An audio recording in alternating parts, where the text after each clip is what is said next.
Jesus. Amém? Ainda de pé, queridos, quero convidar você que abra a sua Bíblia em livro de Hebreus, carta aos Hebreus, carta que não sabemos o autor, mas sabemos que era um homem de Deus, um homem inspirado, porque se está nas Escrituras, se está no cano das Escrituras, é porque realmente achou-se a revelação de Deus nessa carta, que nós vamos ler no capítulo 3. E essa carta, parte dessa carta, a carta é um todo. A carta de Hebreus é um todo, é uma carta única. Ela foi dividida em seções, para que a gente pudesse facilitar a nossa procura quando desejássemos encontrar um texto específico como agora. Então, ela foi dividida em capítulos, versículos, para que a gente pudesse nos localizar quando quiséssemos falar sobre um tema específico. Mas a carta é uma só. É como você receber uma carta com várias folhas falando sobre um assunto determinado ou vários assuntos. E esse assunto que nós iremos estar abordando, ele vai falar exatamente, vai nos alertar e chamar a atenção, o autor, ele nos chama a atenção acerca da perseverança, de estarmos atentos à palavra de Deus, ao chamado de Deus, para que os nossos corações, o nosso ouvido, ao ouvir a palavra de Deus, o nosso coração não se endureça, mas nos tornemos sensíveis, suscetíveis à palavra que vamos ouvir. E ele faz uma comparação acerca do povo de Israel, que endureceu o coração, depois de ver tantas maravilhas Deus operar, endureceram os seus corações e assim mesmo botaram Deus à prova. E Deus os rejeitou. Deus os rejeitou, fazendo peregrinar no deserto durante 40 anos. E mesmo naquela peregrinação, queridos, Deus, pela sua rica e infindável misericórdia, Ele não deixou faltar nada àquele povo nesses 40 anos no deserto. Você imagina mais de 2 milhões de pessoas andando num deserto, sem recurso nenhum, sem água, sem alimento. Milhões de animais, porque cada família tinha sua porção de animal. Então não era só homens, não eram só mulheres, não era só gente, era animal também. E nenhum deles morreram de sede, nenhum deles morreram de fome. Deus os sustentou, mas eles estavam debaixo de uma condenação. Eles iriam peregrinar durante 40 anos até que todos morressem no deserto. E aí a próxima geração levantasse com disposição de ouvir e obedecer sem endurecer o coração. Vamos ler então, capítulo 3 de Hebreus, a partir do verso 1. Pelo que, irmãos santos, participantes da vocação celestial, considerai a Jesus Cristo, apóstolo e sumo sacerdote de nossa confissão, sendo fiel ao que o constituiu, como também o foi Moisés em toda a sua casa, porque ele é dito por digno de tanto maior glória do que Moisés, falando sobre Jesus, quanto maior honra do que a casa que tem aquele que a edificou, porque toda casa é edificada por alguém, mas o que edificou todas as coisas é Deus. Na verdade, Moisés foi fiel em toda a sua casa, como servo, para testemunho das coisas que se haviam de anunciar, mas Cristo, como filho, sobre a sua própria casa, a qual casa somos nós, se tão somente conservarmos firmes a confiança e a glória da esperança até o fim. Portanto, como diz o Espírito Santo, se ouvirdes hoje a sua voz, não endureçais o vosso coração, como na provação no dia da tentação no deserto, onde vossos pais me tentaram, me provaram e viram por 40 anos as minhas obras. Por isso me indignei contra essa geração e disse: estes sempre erram em seu coração e não conheceram os meus caminhos. Assim jurei na minha ira que não entrarão no meu repouso. Vede, irmãos, que nunca haja em qualquer de vós um coração mau e infiel, para se apartar do Deus vivo. Antes, exortai-vos uns aos outros, todos os dias, durante o tempo que se chama hoje, para que nenhum de vós se endureça pelo engano do pecado, porque nos tornamos participantes de Cristo, se retivermos firmemente o princípio da nossa confiança até o fim. Enquanto se diz hoje, se ouvirdes a sua voz, não endureçais o vosso coração como na provação, porque havendo alguns ouvido, o provocaram, mas não todos os que saíram do Egito por meio de Moisés, mas com quem se indignou por 40 anos, não foi porventura com os que pecaram, cujos corpos caíram no deserto? A quem jurou que não entrariam no seu repouso, senão os que foram desobedientes? E vemos que não puderam entrar por causa da sua incredulidade. Deus, amado Pai, nós queremos apresentar esta leitura diante de Ti, que nos inspira, nos exorta e nos consola, diante de algo, Senhor, que é tão poderoso, tão verdadeiro, que temos comprovado com as nossas experiências e aguardamos firmemente o cumprimento de todas as coisas que o Senhor tem prometido, sabendo que Tu és fiel para cumpri-las. E assim, Senhor Deus, nós guardamos firmemente a nossa confissão para que possamos vencer esse tempo, Deus, não endurecendo o nosso coração, mas nos tornando sensíveis à voz do Teu Espírito Santo, para obedecermos e rompermos cada dia que o Senhor nos concede nesta terra. E para assim então, ó Deus, naquele grande e maravilhoso dia, quando ressuscitarmos dentre os mortos, habitarmos e vivemos eternamente com o Senhor, no lugar, no reino que o Senhor tem preparado desde a fundação do mundo. Assim testifica as Tuas verdades, ó Espírito Santo, nos corações essa noite, para que venhamos nos estar fortalecendo, para que venhamos estar nos despertando, para que venhamos, ó Deus, ser sensíveis e permanecemos nos Teus caminhos, os Teus princípios, guardando a nossa fé, Pai querido, até aquele grande e maravilhoso dia. Assim nós agradecemos pela Tua palavra, que traz essa certeza aos nossos corações. Em nome do Senhor Jesus, amém, amém e amém. Poder sentar, amados. Glória a Deus.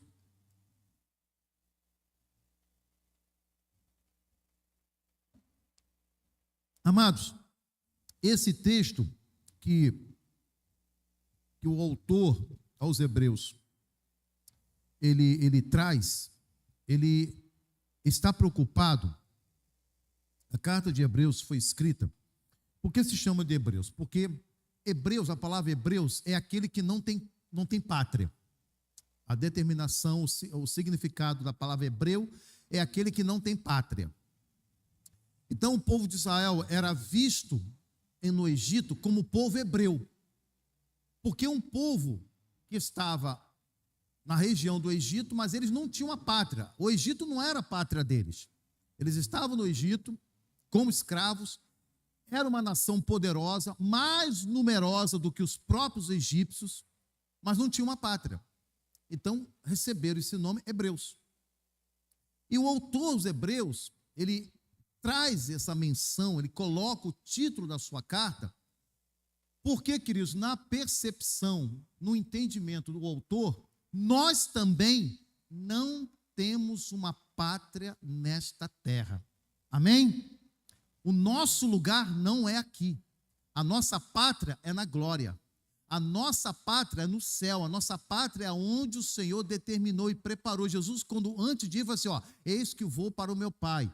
Mas para onde eu vou preparar, há um lugar para todos. Se não fosse assim, ele diz, se não fosse assim, se caso não tivesse lugar, ele disse, eu vos prepararia um lugar.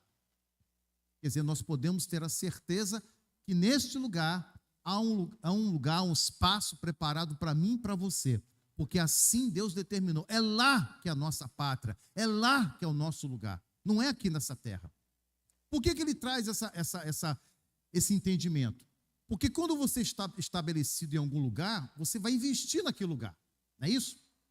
Você tem uma casa própria, você vai investir na sua casa própria. O lugar é seu. Aquele pedaço de terra, aquele terreno que você comprou, né, seja tanto por tanto, ele pertence. Você pagou, você tem uma escritura, ele te pertence. Então você vai investir naquele lugar. Mas o autor aos Hebreus diz que este lugar, esta terra, não é nossa.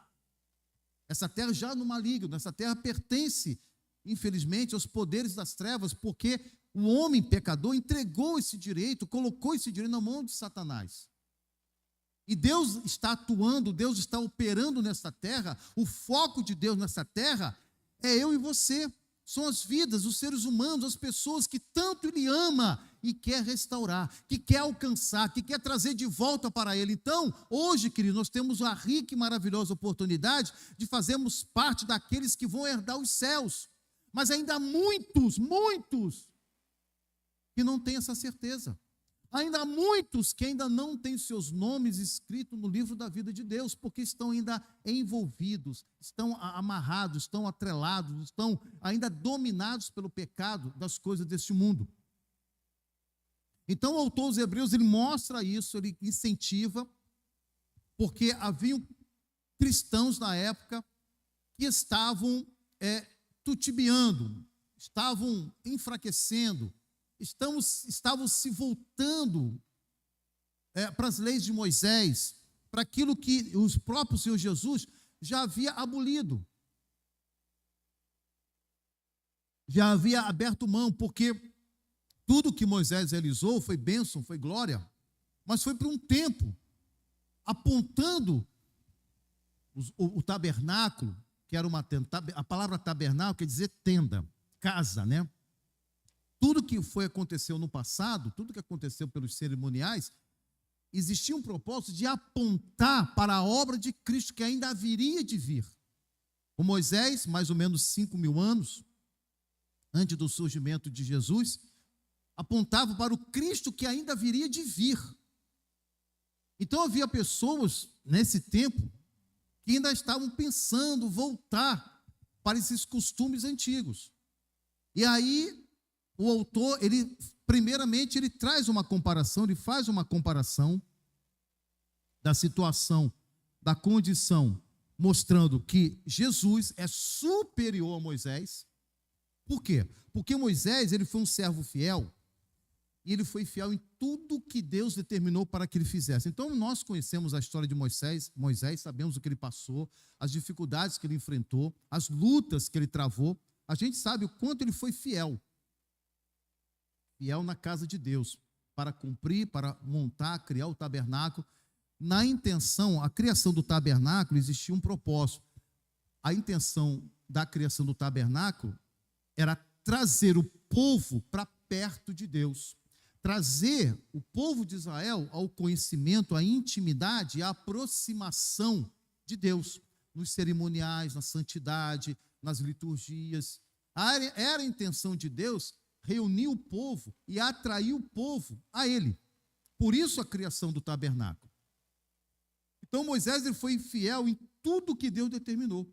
Mas ele mostra que Cristo foi mais excelente, porque Cristo, ele foi o verdadeiro tabernáculo que atraiu as pessoas, que até hoje atrai as pessoas ao que ele fez por obediência.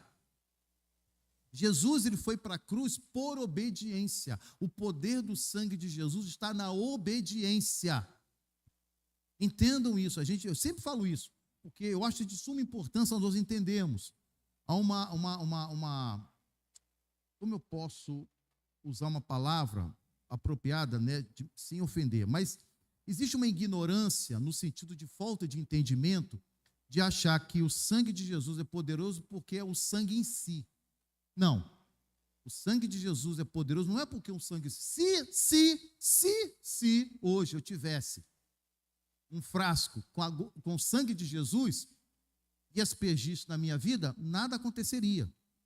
Não é o elemento em si, o poder do sangue de Jesus está na causa pela qual o sangue foi derramado, que é por obediência. Então, nós somos libertos pelo sangue de Jesus, não pelo sangue em si derramado, mas pelo ato pelo qual ele foi derramado, por obediência. E a intenção de Deus é gerar em nós essa mesma atitude de Cristo, obediência. Por isso que a obra de Cristo é muito mais excelente, porque nós vemos aqui, falando o texto, na credulidade, o próximo ponto, o perigo da incredulidade, de que aquele povo do passado, eles foram incrédulos. Irmãos, amados, queridos, vamos retratar aqui. Aquele povo, ele viu as pragas do Egito e viram com convicção que era Deus que estava controlando tudo aquilo. Eles viram tantas coisas acontecerem, eles viram o mar se abrir, queridos, de uma forma extraordinária.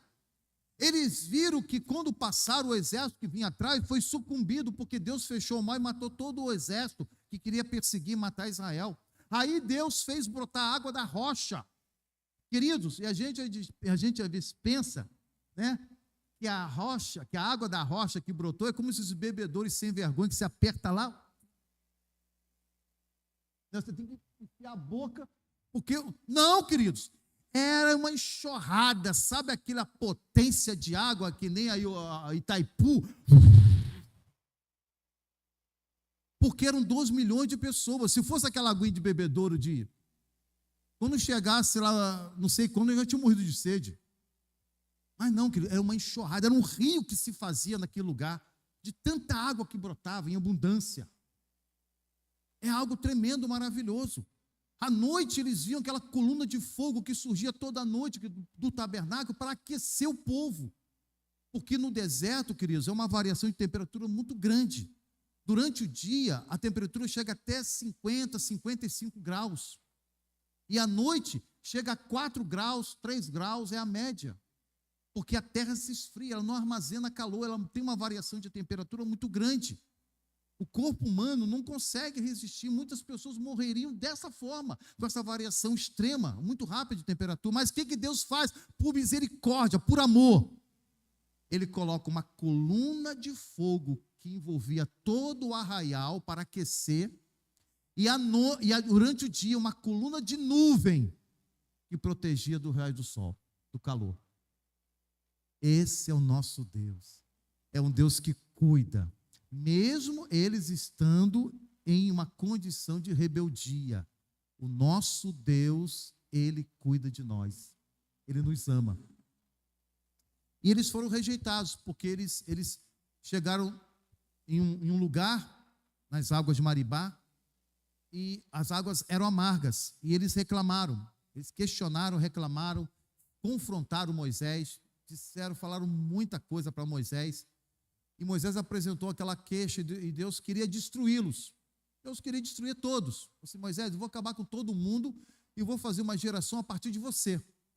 Moisés: não, Senhor, não faz isso não, os povos vão zombar do Senhor, o Senhor tirou eles de lá para trazê-los aqui, para dar uma terra, e agora o Senhor matou todo mundo, o Senhor vai ser criticado, zombado por todos os povos. Não faz isso não, tem misericórdia deles.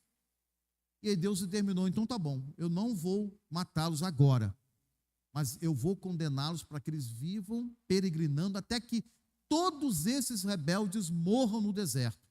E aí eu vou suscitar dentre eles mesmo um novo povo, com a visão, com a determinação de possuir a terra que eu separei para eles.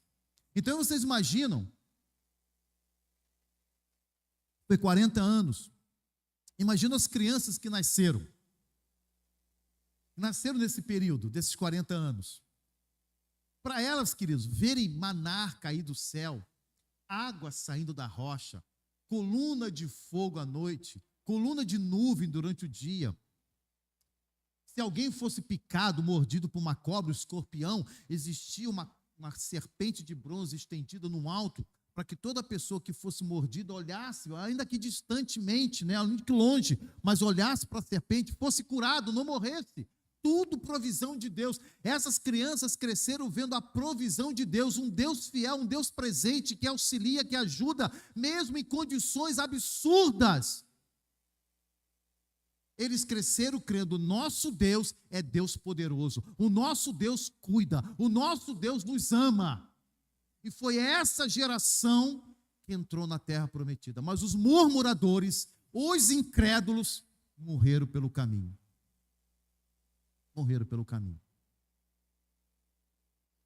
E ele faz um alerta para nós hoje, ele faz uma comparação nossa a igreja de Cristo e esse povo.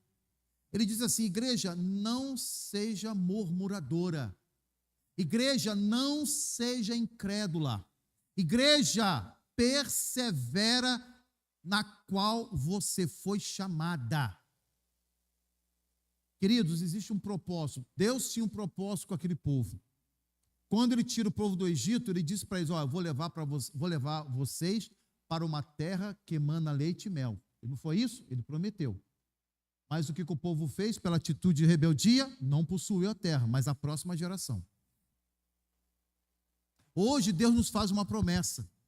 Ele quer nos levar para esse lugar maravilhoso. Mas enquanto não estamos lá, Ele tem nos falado, tem nos dito: igreja, avance. Igreja, expanda o meu reino. Igreja, venha anunciar. Igreja, venha trabalhar. Igreja, venha a praticar a sua fé. Igreja, venha fazer ouvida e conhecida as minhas obras. Essa convocação o Senhor tem feito à igreja. Quando Jesus, lá no monte, um pouco antes de subir, ele falou assim: ó, vocês vão ser minhas testemunhas, vocês vão falar acerca de mim, do meu reino, da vontade do meu Pai, daquilo que eu posso realizar, das promessas que eu deixo com vocês. Vocês vão ser minhas testemunhas, vão falar em todo lugar, para todo lugar, em todas as pessoas. Eu quero que todos ouçam a mensagem da cruz. Então, queridos, não podemos nos calar. Não podemos simplesmente nos conformar e acharmos, vamos ficar peregrinando nessa terra, esperando o momento de entrar na terra prometida, sem fazer parte dos propósitos de Deus. Israel negligenciou o propósito e recebeu o castigo. Não pense que hoje é diferente com a igreja. A igreja que não persevera, a igreja que não está atenta, a igreja que não está mantendo, sustentando a sua fé. Deus, Ele não se deixa escarnecer da sua palavra. Ele é fiel. O cumprimento dele é certo. Uma coisa que eu quero deixar bem claro para os amados: Deus não é brasileiro, graças, Deus não é brasileiro. Porque não tem jeitinho brasileiro com Deus. Não tem jeitinho. Ou é ou não é. Ou vai ou racha. Não tem jeito. Deus é real, verdadeiro. Por isso nós podemos confiar. Porque em Deus não há sombra de variação, não há dúvida. O que Ele fala, Ele cumpre. E se nós vemos aqui o cuidado de Deus, o alerta que o autor aos Hebreus faz, a gente precisa entender o perigo dessa incredulidade. É quando nós nos tornamos, amados, um tanto incrédulos, um tanto insensíveis. Deus está falando à igreja. Deus tem falado à igreja. Deus tem falado nesse púlpito. Deus tem alertado a igreja. Deus tem chamado a atenção da igreja. Deus tem instruído a igreja. Deus tem dado diretriz a essa igreja. Mas como está o seu coração? Será que você tem ouvido e você tem endurecido o seu coração? Há um texto aqui que ele fala, deixa eu ver aqui, deixa eu voltar aqui, me ajudem aí, onde é que está? Se hoje ouvides a minha voz, me ajudem aí. Qual o versículo? 777? Sim, portanto, assim diz o Espírito Santo: se ouvides hoje a sua voz, a voz do Espírito, não endureçais o vosso coração. É uma advertência.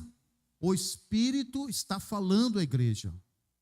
Deus está levantando homens, profetas, para anunciar, para falar. Como está o nosso coração, queridos?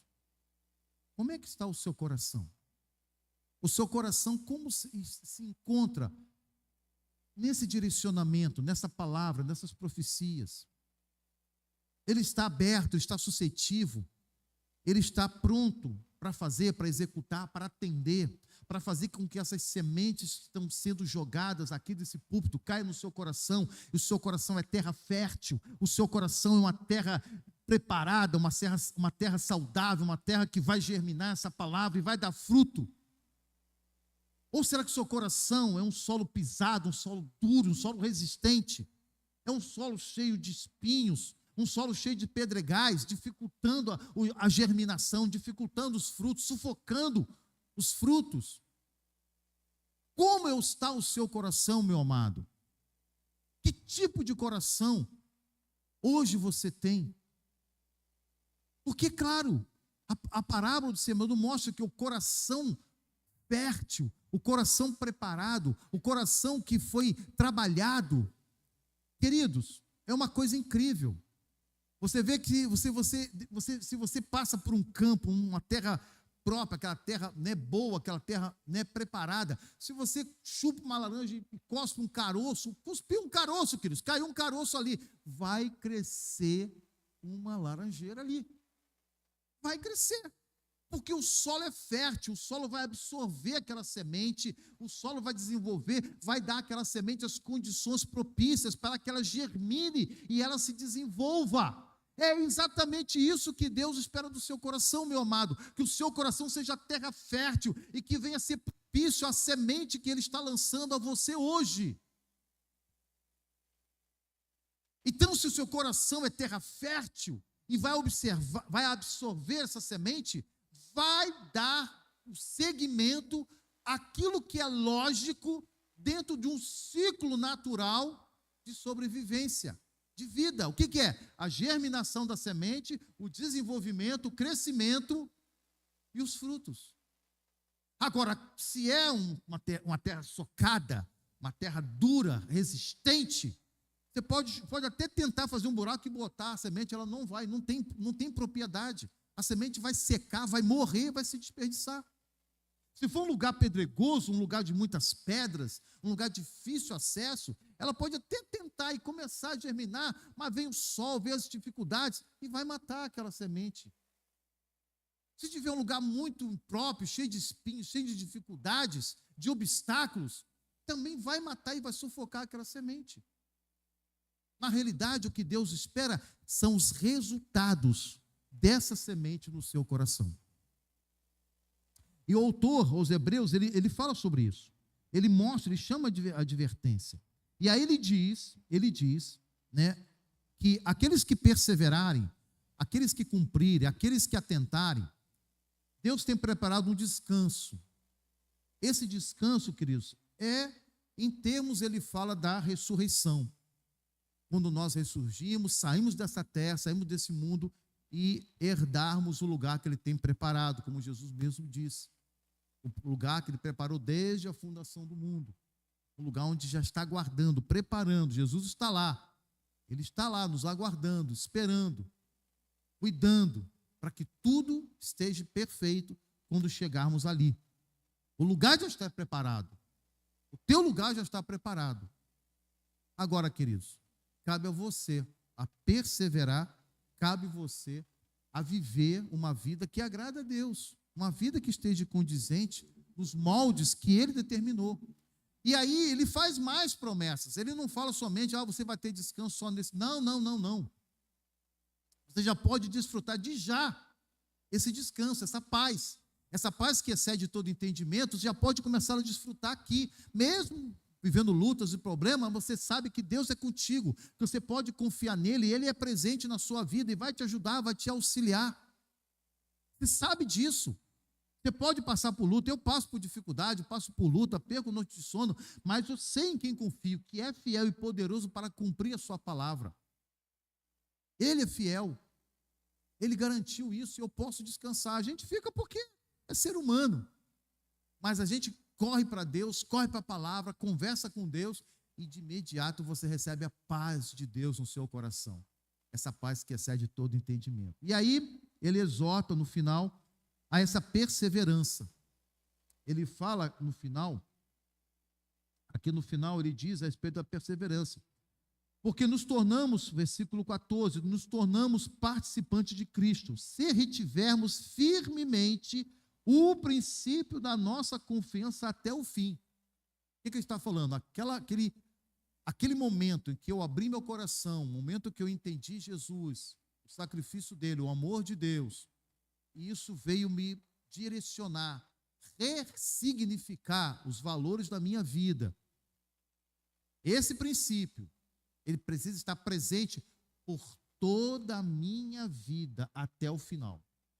Eu comecei e eu preciso terminar. Porque quem começou a boa obra é fiel para terminá-la.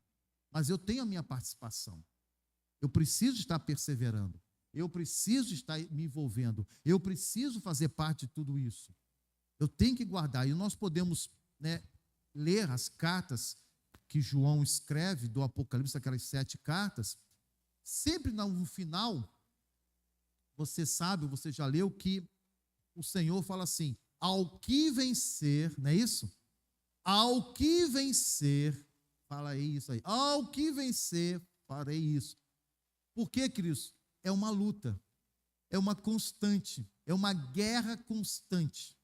E nós que conhecemos a verdade, nós que temos a disposição em Cristo Jesus para obedecer, e nós temos em nossas mãos a fonte que vai restaurar a nossa esperança, a gente tem e precisa perseverar. Jesus mesmo disse que aquele que quiser segui-lo, negue-se a si mesmo, tome cada dia a sua cruz e siga-me. Essa é a proposta do Evangelho. A proposta do Evangelho não é mar de rosa. A proposta do Evangelho, venha para Jesus e você nunca mais terá problema, você nunca vai passar dificuldade, você vai ter o seu bolso cheio de dinheiro, a sua conta gorda, tudo vai acontecer, você nem doente vai ficar. Não. Não é esse o propósito do Evangelho. Jesus mesmo disse, ele não enganou ninguém. Ele disse, vocês vão ter aflições no mundo.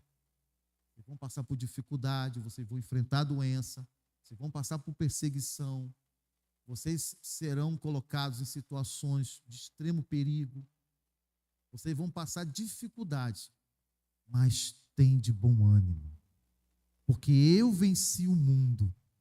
Com isso está dizendo, eu vou fazer você um vencedor também. A realidade, a Bíblia fala que nós já somos mais do que vencedores em Cristo Jesus. Então, meu amado irmão, minha amada irmã, vale a pena perseverar, vale a pena você se envolver com a obra de Deus, vale a pena você estar ressignificando cada dia, o seu dia, na presença de Deus, para que você possa estar desfrutando. O mundo, queridos, o mundo chama tudo isso que eu estou falando de loucura. Os crentes são tudo doido, tudo maluco. Seguir um Deus que não sabe nem se existe, seguir uma história de alguém que viveu aí. Mas a Bíblia fala que a sabedoria de Deus é loucura para os que se... Quem, gente? Vamos lá. A sabedoria de Deus é loucura para os que se perdem. Tá? Para o que se perdem. Então, para aqueles que estão perdidos, para aqueles que não têm esperança, a Bíblia, a palavra, o reino, a obra de Cristo é loucura. Mas para nós é o quê? Poder de Deus para a salvação de todo aquele que crê. Aleluia! E essa é a palavra, amados, que eu quero que você guarde no seu coração. Que você não endureça o seu coração quando ouvides a verdade de Deus. Endurecer, queridos, é exatamente eu não me manifestar. Eu não dar importância. Porque eu sou movido pela fé.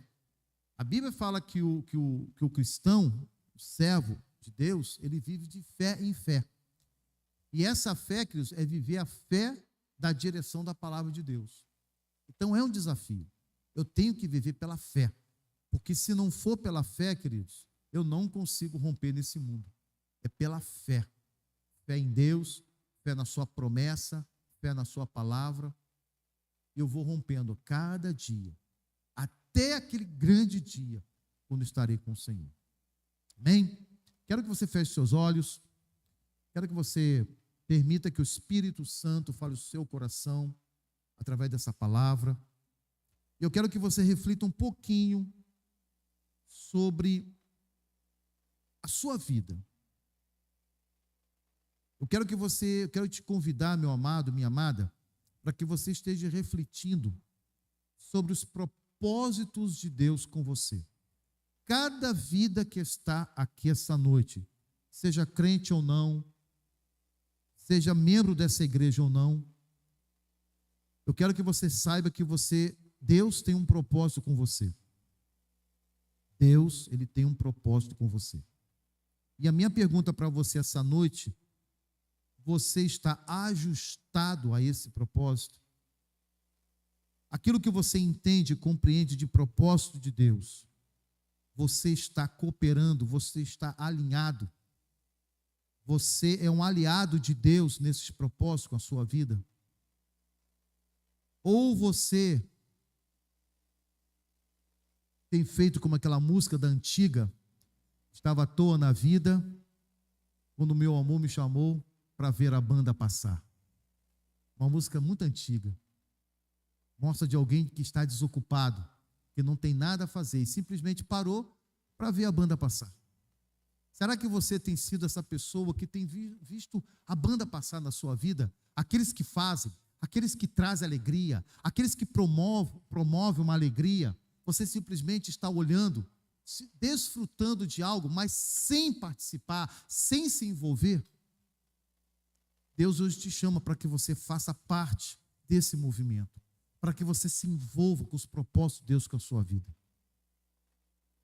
Eu quero que o Espírito Santo fale isso com você. Eu espero, com todo o meu coração, que o Espírito Santo fale isso com você.